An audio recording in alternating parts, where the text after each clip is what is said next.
Acesse sejaamigo.com.br e conheça os planos. Amigo, viva conexões reais.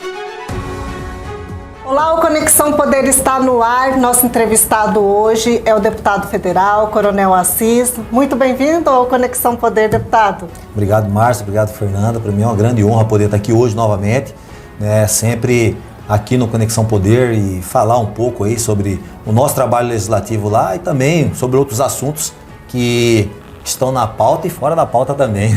A gente começou a pauta antes de começar a entrevista. Verdade, né? Começamos aqui fervendo já, né? Fervendo. Vamos começar aqui agora pelo ministro Alexandre de Moraes.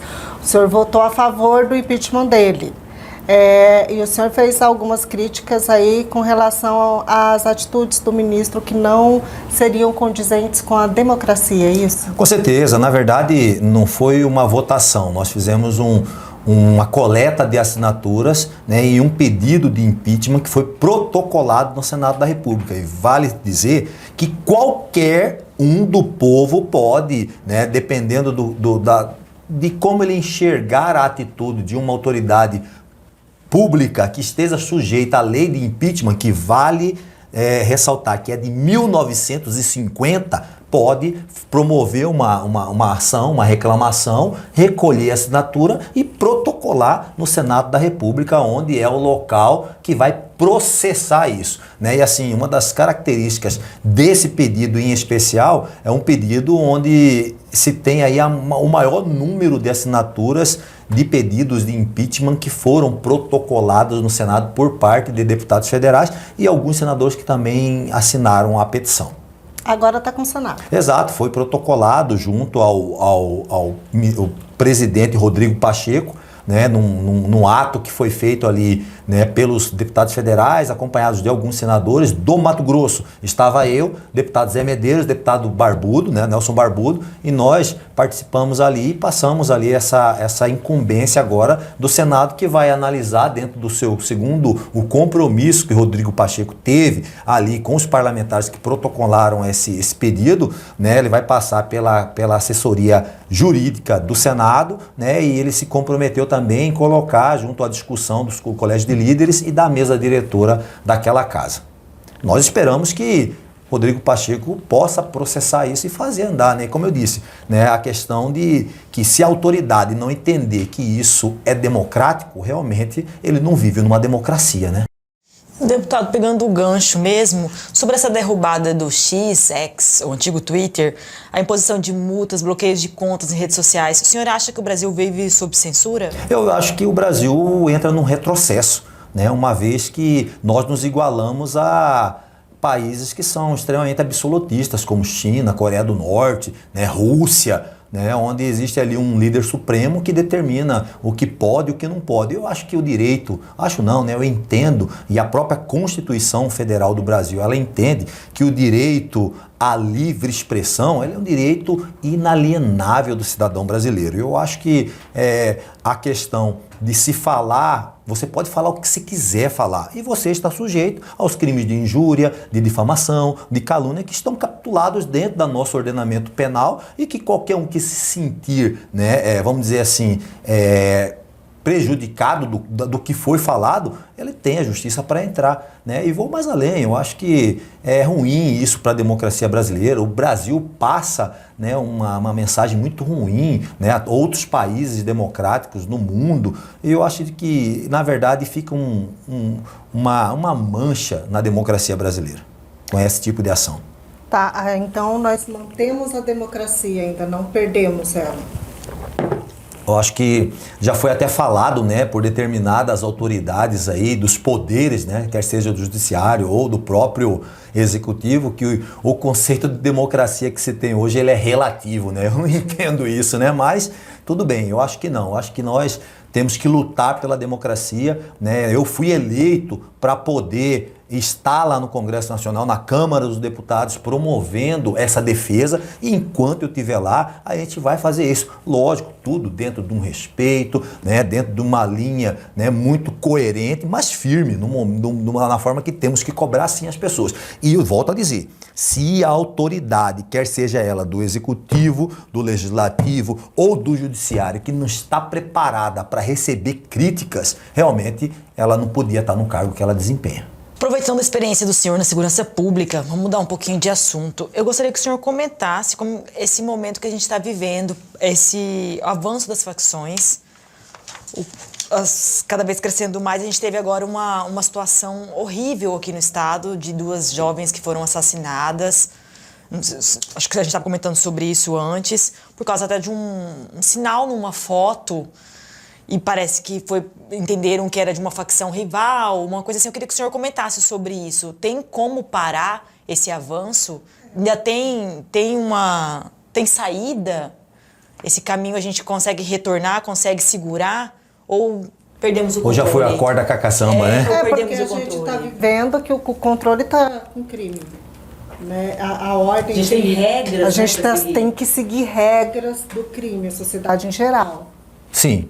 Meus amigos, eu acho que para que a gente possa falar sobre segurança pública, né, a gente não pode ter uma visão unilateral das coisas.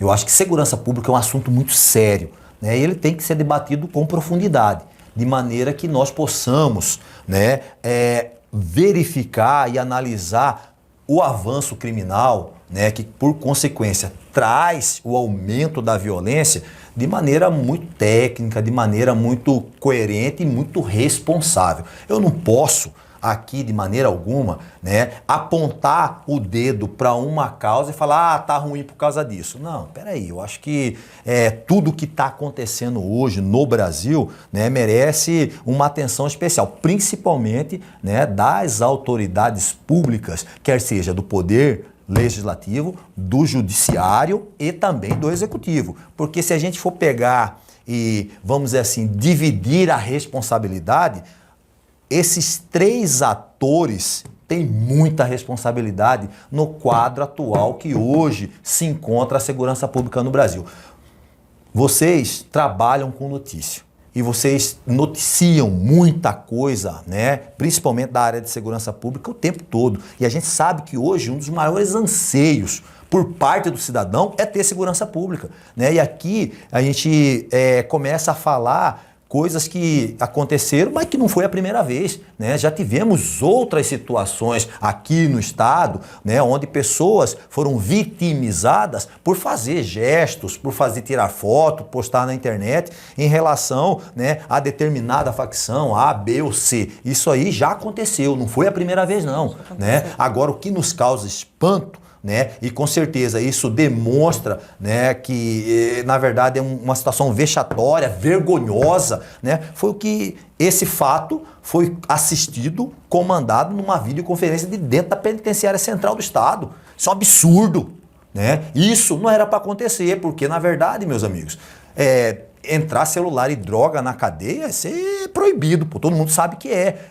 Por que é que isso está entrando ainda? Falta de gestão, né? Nós precisamos ter um olhar diferenciado para isso. Então, volto a dizer, falar de segurança pública não é você ter uma visão unilateral das coisas. Nós não podemos falar que o problema, para resolver o problema, só tem que mudar isso. Não, nós precisamos, com certeza, né, investir, né, no homem de segurança pública, na mulher de segurança pública. O Estado está fazendo isso, né, fez isso com primazia aqui no Mato Grosso, né, com equipamentos, armamentos, tecnologia que está sendo agregada junto a toda a questão da segurança pública aqui no estado. Nós, né, precisamos, né, de um arcabouço legal, né, promovido para que a gente possa combater a impunidade e ir para cima do crime. Isso tem que ser feito, eu entendo isso, principalmente na lei de execuções penais, porque é inadmissível pensar que uma pessoa que cometeu um crime bárbaro como esse, ou como outros que foram cometidos aqui no passado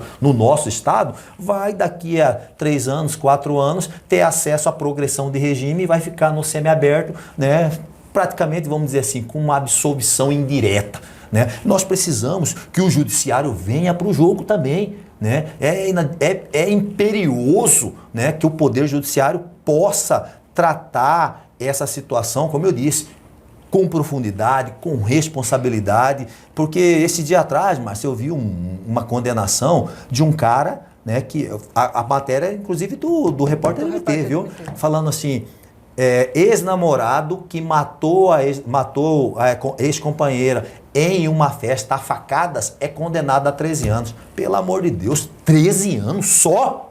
Cara, porque se você fala assim, é ex-namorado, então eles não tinham mais relacionamento. Para ele ir até esse local, ele planejou para ir lá, né? E matou a mulher a facadas, que é um meio cruel, um meio, vamos dizer assim, quase que medieval, e causou um sofrimento gigantesco a essa mulher. Concorda comigo? Sim. Então são qualificadoras que, no mínimo, esse homicídio como homicídio qualificado ia ter que ser tendo uma condenação de 16, 18 anos. E o cara foi condenado a 13. A média de condenação no Brasil, né, por homicídio simples, que é de 6 a 20 anos, é de 12 anos.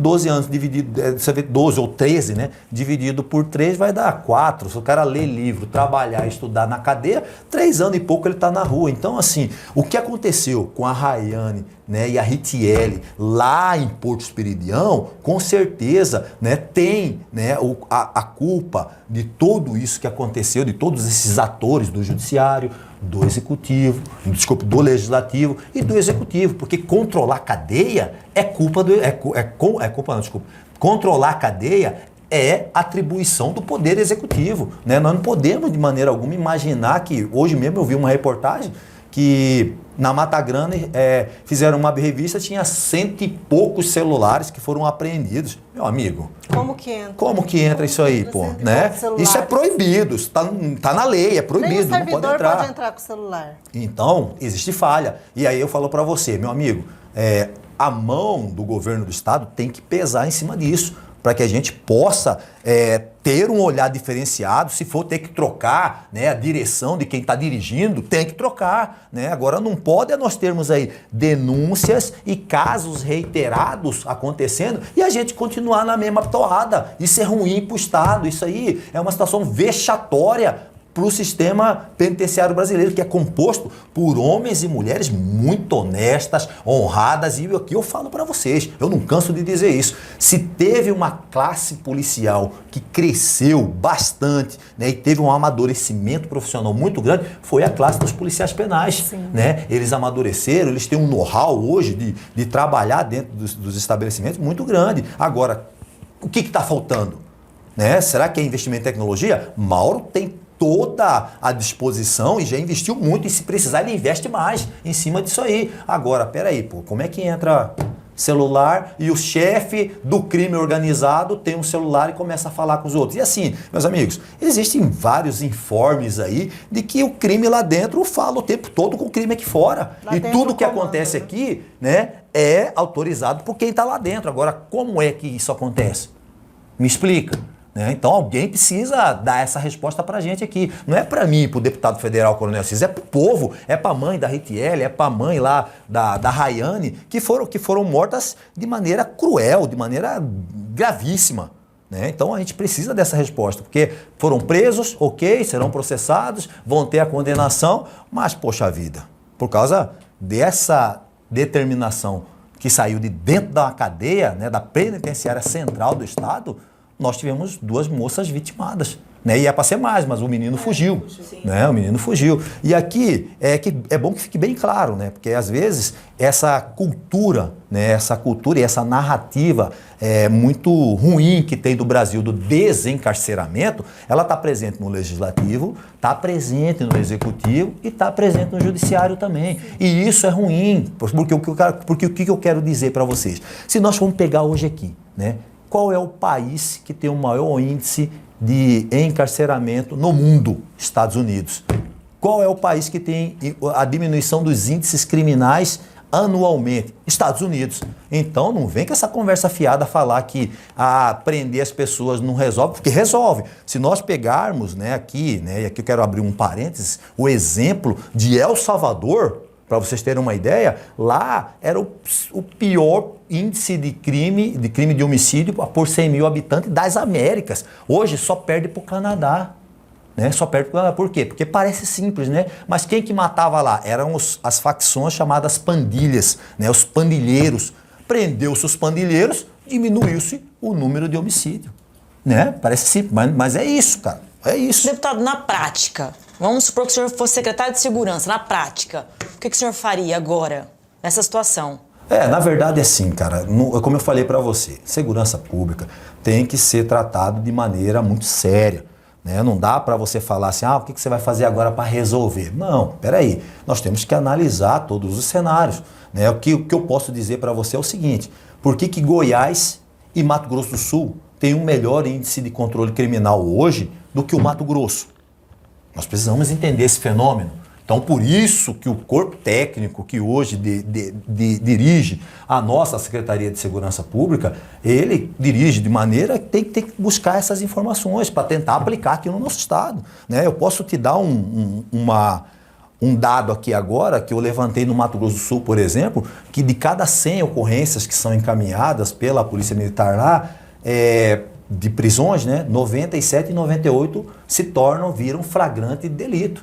Né? É consumado, é feito o flagrante delito dessas pessoas. E eu pergunto, quantas são aqui de cada 100 ocorrências de prisão que são encaminhadas à Polícia Civil? Não sei, então alguém precisa dar essas respostas para nós. E a partir daí você vai ter um plano de ação, você vai poder estar trabalhando de maneira mais, vamos dizer assim, concreta. Né? Hoje, para você ter uma ideia, se nós pegarmos o eixo da BR-163, as grandes cidades têm déficit de policiais militares. Né? Se a gente pegar o eixo da BR-158, as grandes cidades, também tem déficit de policiais militares, que fazem o policiamento ostensivo e que, com certeza, tem uma contribuição significativa na segurança pública. Se nós pegarmos hoje os batalhões aqui da capital, também tem déficit. E temos que fazer justiça, porque Mauro Mendes Ferreira fez o que ninguém fez na história da segurança pública dentro do estado do Mato Grosso. Nós fizemos um concurso público, esse concurso público veio, nós formamos policiais e nós aparelhamos todas as pequenas cidades no interior que estavam colapsando, meus amigos. Você sabe o que é uma cidade, por exemplo, como São José do Xingu, ter 4 policiais militares? Cara, isso é um absurdo, é desumano, é ruim, né? O cara não consegue entregar segurança pública de qualidade. E Mauro, né, dentro desse concurso público, através de um planejamento que nós, né, ajudamos lá enquanto comandante-geral também, ele reaparelhou todas as cidades, né, com quase 12, 13 policiais militares, o que faz uma diferença gigantesca no controle dos índices criminais. Se nós pegarmos o antes e o depois, eu tenho certeza absoluta que teremos resultados positivos. Porém, né, a gente precisa avançar. E para avançar, agora a gente precisa promover, né, um chamamento para realocar esses homens e essas mulheres nas grandes cidades. Agora, lógico, cara, que isso tudo tem, né, algumas situações que precisam ser vistas. Por exemplo, tem espaço fiscal? Não tem espaço fiscal? Como é que poderia ser feito isso baseado nesses, vamos dizer assim, nesses números técnicos, nessas informações técnicas, para que a gente possa fundamentar, de repente, promover um grande termo de ajustamento de conduta e promover o chamamento desses novos policiais, né? Não sei, alguém tem que explicar. Nós temos aí mentes brilhantes na nossa gestão do governo federal. E aqui é o governo do impossível, né? Era impossível nós assumirmos uma BR-163 do jeito que era aí, que era a rodovia da morte, entregue pela presidente Dilma a um grupo que só extorquiu o mato-grossense, né? E morreu um monte de gente aí, e Mauro foi lá e mostrou que é possível, e hoje nós estamos duplicando isso aí, vai ser um modelo de negócio para o Brasil todo. Ferrovia estadual também é um grande modelo feito pelo governo do estado. Então eu acho que nós temos capacidade técnica e intelectual para trabalhar uma solução nesse ponto. Você quer ver uma outra situação? Qual que é o nosso grande problema hoje em dia? Crime organizado, né? Quantos homens nós temos para investigar o crime organizado hoje na Delegacia de Combate ao Crime Organizado? Cara, digamos, sei lá, tem 50. Quantos que você precisa agora para a gente promover uma ação efetiva e ir atrás desses caras, né? Seguir o dinheiro, né? Ir atrás desses caras, descapitalizar. Nós precisamos de mais 200. Pô, vamos chamar 200 investigadores e vamos alocar nessa nossa delegacia. Vamos abrir pequenos núcleos no interior? Não sei, mas alguém precisa dar essas respostas, precisa trabalhar dentro dessa situação. Não adianta, né, nós hoje vivermos o Brasil tentando encontrar uma culpa, quer seja no Poder Legislativo, que a lei não serve, ou no Poder Judiciário, dizendo que só se toma decisão em favor de vagabundo, né? Porque se a gente voltar no passado, há 20 anos atrás, você não tinha percepção do avanço, né, dessas facções criminosas, né? Você não tinha você não tinha percepção do aumento de violência que nós temos hoje. E se nós voltar 20 anos atrás, matar alguém era pena de 6 a 20 anos, mesmo mesma coisa, nunca mudou, meu amigo, entendeu? Então, os entendimentos, né, as decisões e as jurisprudências tomadas, né, pelo Poder Judiciário influenciaram no quadro que nós temos aqui. E eu provo isso para você. Se a gente pegar a DPF das favelas, o próprio CNJ tem um estudo que fala que aumentou o índice de territórios controlados grandemente lá no Rio de Janeiro, por exemplo. Ficou 200%, 300%, não me recordo. Né? E se você pegar decisões do STJ, eles inviabilizam a abordagem policial, porque tem uma decisão de um recurso de habeas corpus lá, e 2 de habeas corpus, que eles acabam com a abordagem policial, tornando a abordagem policial ilegal, porque fala que a denúncia anônima hoje não fundamenta a busca veicular, no fundamento, não é causa justificável para busca veicular e busca pessoal. Por exemplo, liga alguém no 190 e passa os dados anonimamente de um carro que está promovendo tráfico de drogas e a gente aborda. E o policial, né, honesto, né, vai lá e coloca isso. Foi uma denúncia anônima. Cara, lá chegou no STJ, é derrubada a ação e a pessoa é colocada na rua. O caso concreto é uma pessoa que estava com uma grande quantidade de drogas dentro de um carro e foi colocado a questão da denúncia anônima. E realmente, não tem denúncia anônima no CPP, que é de 1940. Né? Inclusive, eu tenho um projeto de lei, né, que está tramitando, nós já conseguimos o regime de urgência, estamos lutando agora para pautar no plenário, para a gente possa votar, para justamente colocar a palavra denúncia anônima nesse artigo do CPP, que vai falar ali sobre as causas que legitimam a busca veicular e a busca pessoal das pessoas. Entendeu? Então, cara, precisamos avançar muito, mas ainda digo que com essa atual gestão do governo federal, eu não vejo que a gente vai caminhar muito, né? Porque eles têm um posicionamento muito ruim em relação a essa questão do combate ao crime, né? Em relação a essa questão das pessoas que cometem crime, né? Pra você ver, nós tivemos uma luta lá, cara, para aumentar uma majoração do crime de furto, roubo e tornar o crime de estelionato uma ação pública incondicionada. Cara, a gente ficou das 16 às 2h30 da manhã, ganhamos. Mas os caras, em todo tempo, lutando contra, querendo, vamos dizer assim, atravancar o processo legislativo. É complicado, né? Mas nós estamos lutando para isso e vamos trabalhar firmemente para isso. Agora, dizer que é culpa do legislativo somente é uma mentira. Dizer que é culpa só do judiciário é uma mentira. E dizer também que é culpa só do executivo é uma mentira. Se os 3 poderes não se juntarem e não falar, basta, chega, vamos para cima, não vamos deixar mais isso acontecer, vamos dar uma resposta para esse povo, vai ficar esse jogo de empurra, e quem vai sofrer é quem? É a mãe da Ritiele e da Rayane, que hoje chora o corpo de 2 filhas que foram enterradas e que com certeza não vai ter direitos humanos, né? Não vai ter 6 refeições por dia, dentista, médico pago pelo Estado, direito à visita íntima. Não vai ter. Deputado, o senhor falou aí da questão também que acha difícil com o governo federal isso mudar. E falou da questão de ser necessário aí um sistema penal mais rígido. O senhor acha que se a gente tivesse regido pelos estados essa questão do sistema penal, poderíamos ter um diferencial com relação a isso? Olha, nesse caso, por exemplo, nós não precisamos de lei nenhuma, é só não deixar entrar o celular lá dentro, né? Sim, mas eu já falo das leis também, né? Das leis. Eu tenho um projeto de lei, né? Inclusive ele é um substitutivo de um projeto de 2019 do deputado Lucas Redecker, lá do Paraná, que ele entrega ao Estado algumas atribuições no sentido de poder promover modificações na legislação penal e promover algumas modificações de acesso a alguns benefícios da Lei de Execuções Penais. O projeto é um projeto muito bom. Por quê? Porque ele não dá o direito aos estados a promoverem novas tipificações criminais. Isso fica a cargo da Câmara Federal e do Senado da República, né? Mas ele promove, por exemplo, a possibilidade de que o estado ele possa, preservando o mínimo da pena e não extrapolando o máximo de uma pena por crime hediondo, que é 40 anos, poder transitar aqui para tornar esse crime um pouco mais rigoroso dentro dos estados. Você cumprir mais tempo de pena. Exato. E poder e proíbe, né? Proíbe os estados de promover, por exemplo, assim, eu vou acabar com a progressão de pena. Eu não sou contra a progressão de pena, não. Eu acho que tem que ter, mas para determinados crimes O cara só ia ter direito à progressão de pena 90% da pena cumprida, né? 80%. Eu não sou contra a remissão. Eu acho que nós temos que... O cara que está ali privado de liberdade, se ele quer trabalhar, aprender uma profissão para tentar se reinserir na sociedade, ótimo, mas para determinado tipo de crime, em vez de você trabalhar 3 e remir 1, você vai ter que trabalhar 10 para remir 1. Né? Então, assim, nesse projeto de lei, ele traz essa possibilidade para que você possa fazer isso. E o mais importante, né? Porque se nós formos pegar no fio da navalha, preto no branco, quem paga essa conta?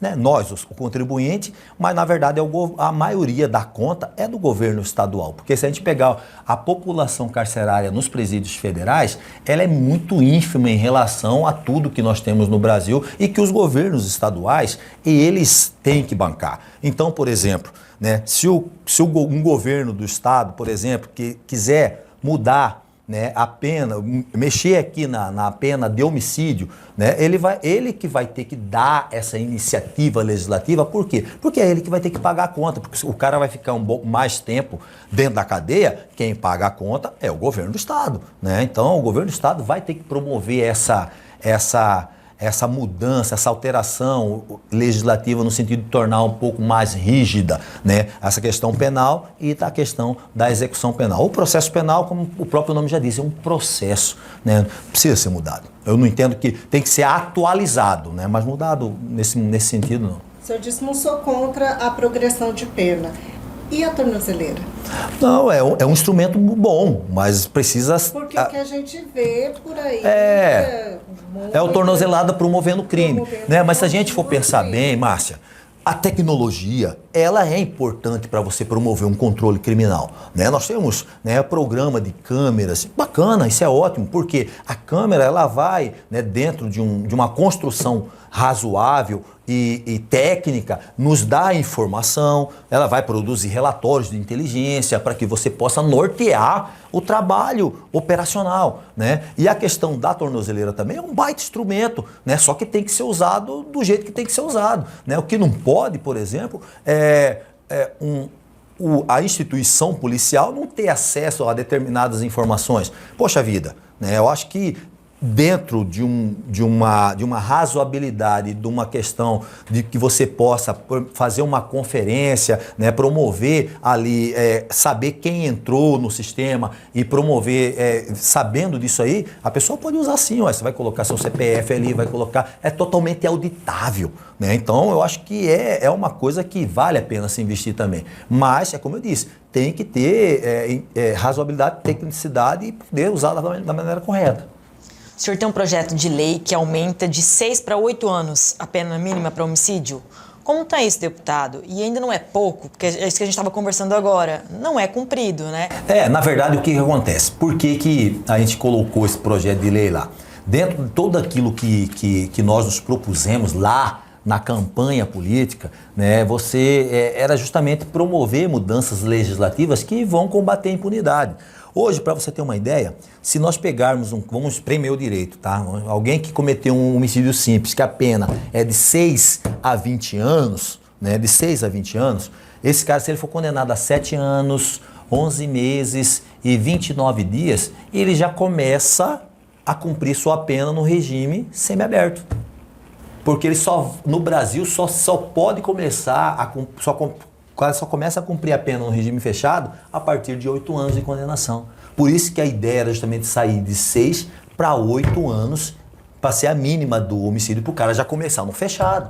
Você está entendendo? Essa era ser uma virada de chave, né? Com o projeto de lei que a gente tem lá também, que está trabalhando na CCJ, inclusive já apresentamos o relatório, estamos só buscando ser pautados também, vai entregar ao Estado a possibilidade dele promover isso, né? Esse tipo de mudança dentro do Estado. O senhor comemorou aí a aprovação do projeto que reduz as exigências para a posse de armas. O senhor acredita que o armamento da população é uma das soluções? A solução passa por isso? Por essa questão de combate ao crime organizado, por questão de impedir o avanço da violência? Olha, assim, como eu disse, né, que nessa atual gestão do governo federal aí é uma coisa assim quase que unânime por parte deles, né, ser contra a questão do armamento civil. Eu sou a favor, eu sou armamentista, eu sou militar, né, eu trabalhei com armas na minha vida toda, durante quase 30 anos, né, e sei que a arma é perigo, sim, na mão de vagabundo, na mão de criminoso, né, na mão de pessoas mal intencionadas que vai pegar aquele instrumento para promover ações criminosas. Né? Agora, a pessoa que possui, né, plenas condições, né, de atender os requisitos legais de ter uma arma de fogo, por que ele não pode ter uma arma de fogo no Brasil? Tem que ter, né? Mesmo porque o direito à defesa, ele é um direito constitucional, né? Nós não estamos mais no tempo das cavernas, onde a gente se defendia em adentadas, a arranhões. Não, você vai defender de um cara armado, você é armado também, né? Então, assim, na verdade, esse foi o PDL, né, que nós conseguimos assinaturas e trabalhamos desde o início do ano, a aprovação na Câmara dos Deputados, conseguimos a aprovação, foi esse PDL. Ele tinha por objetivo sustar alguns pontos daquele famigerado decreto de armas que foi editado no primeiro dia do governo Lula. Né? Um decreto totalmente revanchista, um decreto, vamos dizer assim, da vingança, né? Primeiro dia, uma coisa assim, achei até desnecessário, mas enfim, né? Na época o ministro Flávio Dino, ele editou e fez aquele auezão lá e tal, né? E na verdade, meus amigos, isso aí arrebentou com o setor de armamento no Brasil. Tem pessoas, né, igual a dona Ana Kuzik, lá da região de Ariponã, que tinha uma lojinha de caça e pesca que era do vô dela, do pai dela, e hoje ela é uma senhora que toca esse negócio de família, né? Empregava 12 pessoas, hoje ela emprega ela e mais uma ou duas pessoas no máximo. E por quê? Porque acabou com o setor. Você não pode vender munição, não pode vender cartucho, só pode vender uma vez por ano um cartucho de uma espingarda de um cara que tem uma propriedade rural, um sítiozinho a quase 200 quilômetros da cidade de Aripuanã. Cara, isso é um absurdo, cara. Isso é um absurdo. Parece que quem editou esse decreto não entende nada do Brasil, ou não conhece o Brasil, ou só vive num birô ali em Brasília, no ar-condicionado, respirando essa onda, né, essa fumaça progressista que toca esse governo aí. Mas nós fizemos esse trabalho, um trabalho legislativo não é fácil, né? Você conseguir assinatura, você convencer parlamentares, você botar para votar nas comissões, sair das comissões, conseguir um requerimento de urgência, convencer o nosso presidente a botar na pauta, pautar, ganhar no voto, tudo democraticamente, né? E não ia acabar com o decreto, ia pontuar algumas outras situações ali, né, que iam dar um sobrevida aí para o setor de armamento civil. Inclusive, tinha tem um ponto desse decreto que fala que os clubes de tiro não podem funcionar a tantos quilômetros de escolas. Cara, tem cara que tem clube de tiro aqui, eu tenho um amigo na Várzea Grande, tem um clube de tiro lá desde que eu entrei na polícia, tem 30 anos no mesmo lugar, e poxa, é um local discreto, com um portão, você entra, não, é tudo acústico, ninguém escuta nada. Aliás, não tem nada escrito clube de tiro, né? E é uma pessoa muito responsável, muito respeitada dentro do setor, né? Lá frequentam as pessoas que praticam esporte, as pessoas que gostam do tiro, né? Os CACs, e assim, cara. E a gente conseguiu tudo isso aí, subiu para o Senado, conseguimos fazer todo esse caminho no Senado. No dia que foi votar lá no plenário do Senado da República, né, o governo veio, né, não vai ficar legal a gente levar um PDL sustando o nosso decreto, isso não é bom para o governo, né? E assim, meus amigos, o Legislativo, ele é a casa das discussões. Ele é a casa onde a gente vai discutir, contrapor, ver o seu ponto de vista, o meu ponto de vista, o ponto de vista do colega, né? E dentro dessa construção, os parlamentares lá do Senado falaram, cara, a gente aceita. E o próprio Jacques Wagner, né, líder do governo no Senado, ligou no governo, falou, tá tudo certo, eles vão editar um decreto com base no PDL que vocês aprovaram aqui e tal, não precisa votar para não ficar ruim pro governo. Tudo bem. Cara, foi para lá, era para sair numa segunda-feira, não saiu, e aí as notícias que estão rolando aí é que os caras querem realmente fazer esse. Um dos pontos é justamente esse, né? Que quem já tem o clube de tiro já consolidado, permanece com o status quo. Sim. Os novos realmente não vão poder ficar próximo de unidades escolares. E aí, cara, você acredita que os caras agora querem colocar um horário das 18 às 22 para esses clubes funcionar? Olha que loucura, cara. E, sim, isso não tem razoabilidade, nem técnica, nem de segurança, nem nada, porque, poxa, o período noturno é o período mais perigoso. Como que você vai com o seu acervo de armamento lá praticar? Porque todo atirador, ele tem que praticar o tiro dentro de um período do ano ali, porque ele precisa para ter o esforço para continuar mantendo o seu status de atirador. E aí ele vai fazer no período noturno. O período noturno é o período mais perigoso, cara. Tá louco, né? Então, assim, a gente tá lutando contra isso aí. O entendimento tá difícil. Tá muito difícil. E assim, é uma quebra de acordo, Márcia. É uma quebra de acordo. Porque, cara, você acorda com o governo e o governo fala uma coisa e faz outra. Peraí, pô, quem que manda nesse negócio? Inclusive, nós fizemos um discurso, né, lá na tribuna. Eu fiz, Coronel Alberto Fraga fez, outros deputados federais também fizeram. E se não resolver, cara, a gente vai ter que convocar Sua Excelência o Ministro da Justiça e Segurança Pública para ir lá. Peraí, poxa. A gente combina um negócio, vocês querem fazer outro? Que história é essa? Para onde vai a República Brasileira? Né? Porque dentro da política é isso, né? Você acorda uma coisa, o acordo tem que ser cumprido. Né? Então, assim, nós estamos caminhando nisso ainda. Eu acho que os nossos, né, colegas aí, atiradores, colecionadores, caçadores, as pessoas que praticam o tiro desportivo tenham plena convicção que nós estamos ali atentos, né? Atentos, e estamos promovendo aí junto às frentes parlamentares da segurança, à frente dos evangélicos, à frente da agropecuária, um grande movimento para que isso não aconteça. E se isso acontecer, com certeza vai ser muito ruim, né, para esse relacionamento nosso com o governo federal. Deputado, como é que está o clima eleitoral para a eleição da mesa diretora lá na Câmara? Como é que está? Tem interferência do presidente Lula? Olha, na verdade é aquela história, né? O poder executivo, ele vai de uma maneira ou outra querer ter uma influência nessa construção. Puxar a sardinha. É uma construção, né? A gente sabe que a construção de uma mesa, ela perfaz as siglas partidárias, né? Todas elas vão conversar dentro do colégio de líderes ali e vão tentar chegar a um consenso, um entendimento para poder lançar as candidaturas, né?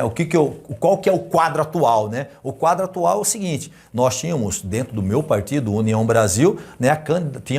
Temos ainda a candidatura do Elmar Nascimento, né? Que é o nosso candidato e tinha ali a bênção do presidente Lira, mas, né, devido a algum outro fator que aconteceu, Lira tirou esse apoiamento de Elmar Nascimento e trouxe para Hugo Mota, né, lá da Paraíba, que é um bom deputado federal também, né, mas nós estamos firmes com o Elmar Nascimento. Eu conversei com o Elmar essa semana aqui, né, e estamos, né, dentro de um planejamento, né, para que a gente possa, assim que acabar as eleições municipais e começar, né, os trabalhos na casa novamente, promover essa construção junto, né, aos deputados, né. O Elmar Nascimento é um político que está ali, já tem, acho que é o 3º ou 4º mandato, é o líder do União Brasil, né, é o líder do nosso bloco, que é o maior bloco hoje, que só o PP saiu do nosso bloco em razão, né, naturalmente, de Hugo Mota, que é candidato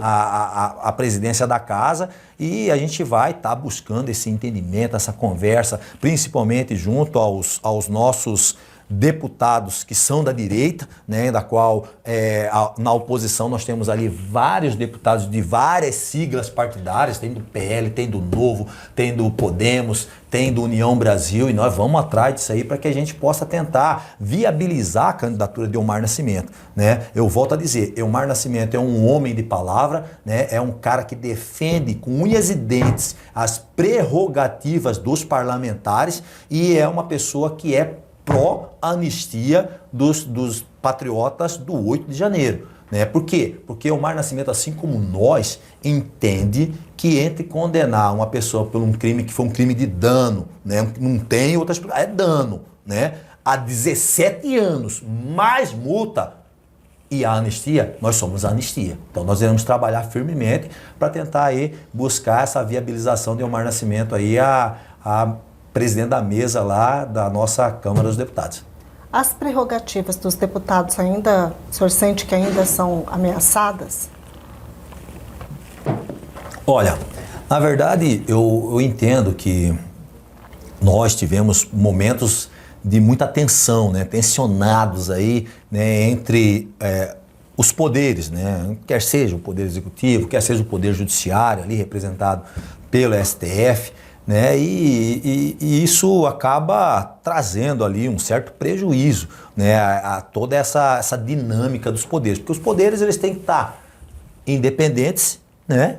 E harmônicos. Essa é a máxima constitucional, né? A partir do momento que o poder A tenta interferir no poder B e o poder B tenta interferir no poder C, meu amigo, aí realmente fica muito ruim, né? Porque a prerrogativa de se legislar, né, é do poder legislativo, né? O poder executivo, como governo da maioria, ele pode legislar, mas dentro de um parâmetro e um limite, que são as medidas provisórias, que ele edita a medida provisória, vale como lei, mas tem que passar no legislativo para ser validada ou não validada, né? O Poder Judiciário não cabe legislar, né? Isso é fato.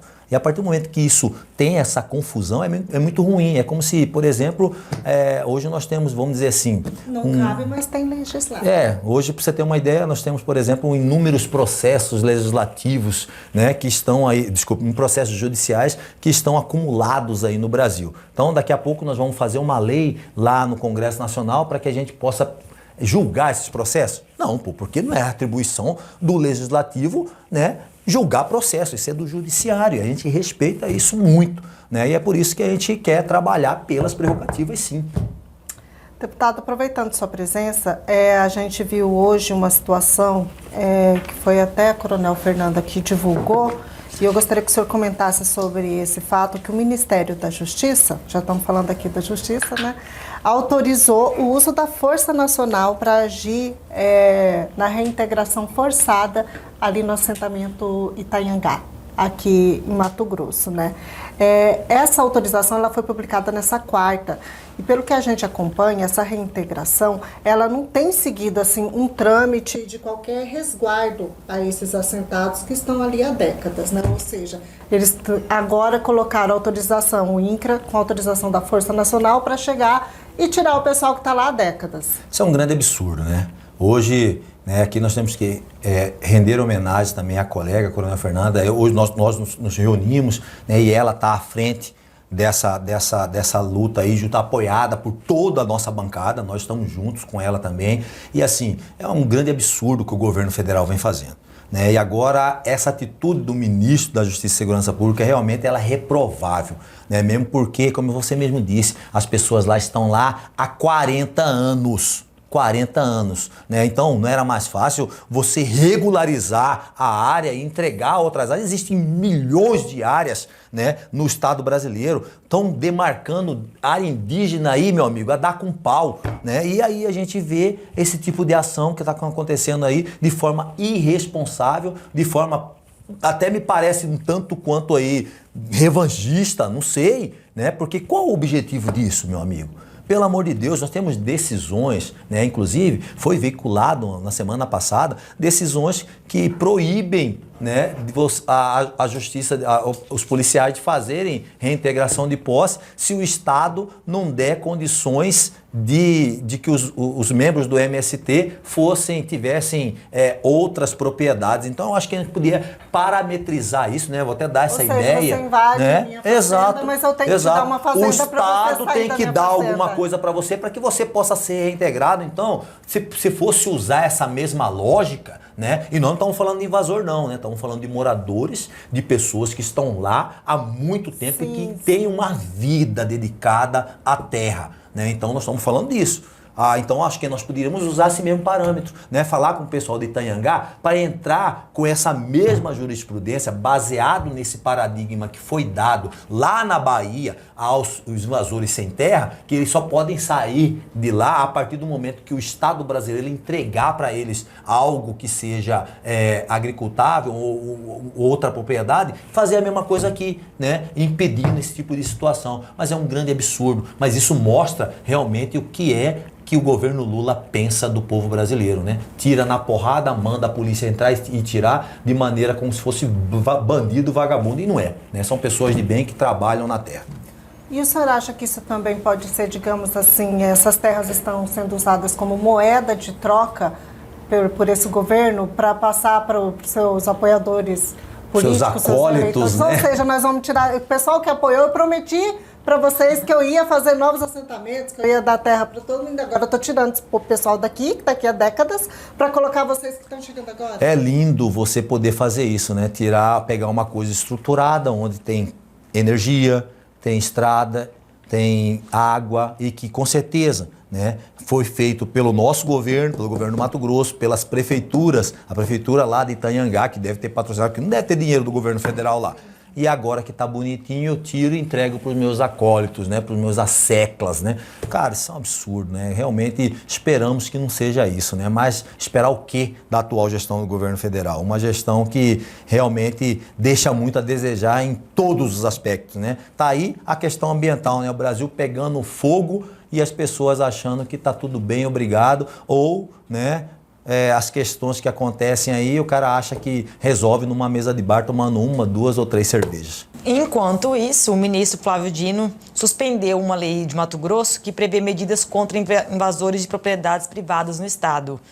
A decisão foi divulgada nesta quarta-feira. Deputado, que mensagem o senhor acha que o STF passa com essa decisão?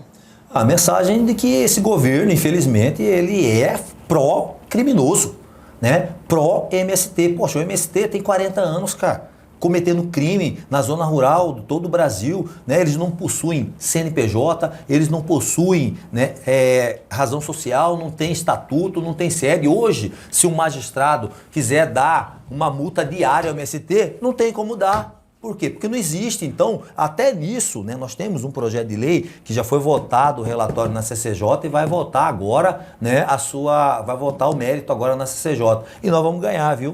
Que vai obrigar esses movimentos sociais a criarem personalidade jurídica. Como eu disse, 40 anos promovendo, já quebraram o Congresso Nacional, já invadiram um monte de terra aí, já promoveram um trabalho escravo, né, que foi externado na CPI do MST, né, então aí, do jeito que tá, né, e agora o cara vem e dá essa decisão. Isso é um verdadeiro absurdo, um escárnio jurídico, né, mas, né, ele alega nessa decisão de que o Estado não pode fazer porque é uma invasão, mas nós estamos trabalhando um processo legislativo lá. Vocês não podem ter essa lei, né? Exato, por isso que a gente vai estar trabalhando aquele projeto de lei do Lucas Redecker, com substitutivo que eu já apresentei, e que vai dar ao Estado o direito de fazer isso aí. Então, já que o problema é esse, nós vamos resolver da forma que tem que resolver.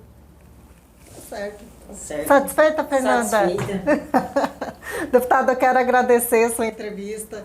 Fico presente do Conexão Obrigado, Poder para o senhor. obrigado. O espaço está aberto para suas considerações finais, caso tenha algum assunto importante aí que a gente não tenha falado nesse momento aí de caldeirão político também.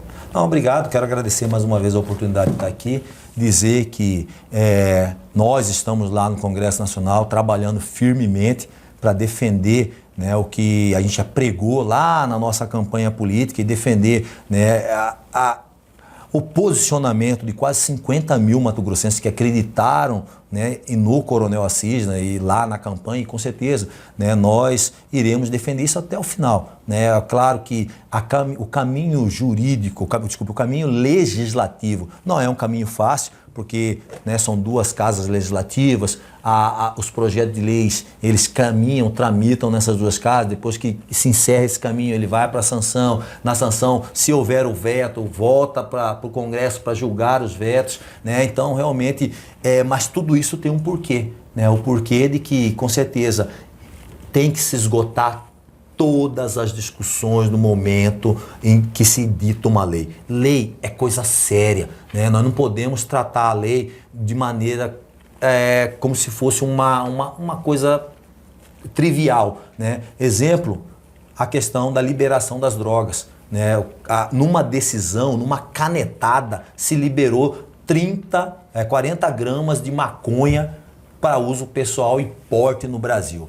Uma substância que é proibida, que não se produz aqui e que quem vende é o traficante, né? Então, realmente, isso é muito ruim. Então, os impactos dessa decisão, dessa canetada aqui embaixo, são gigantescos. na segurança pública, na saúde pública, enfim, né, em todos os aspectos. Né? E quem lucrou com isso foi o vagabundo, o traficante. Por isso que às vezes o cidadão não entende que demora esse caminho legislativo, mas quando o legislador, o constituinte, criou, né, o sistema bicameral, esse tipo de situação, justamente foi para isso, para que se esgotasse todas as discussões e não se desse uma lei aí aleatória ao bel prazer de alguém, sem se mensurar todos os impactos aqui embaixo. Porque quem sofre no final é o cidadão. Realmente é revoltante para todos nós, né? Tá certo, obrigada, Coronel. Tchau, Fernanda, obrigada. Tchau, que eu vou Obrigado, te ver daqui a pouco ali na redação, né? Tchau para vocês que nos acompanharam.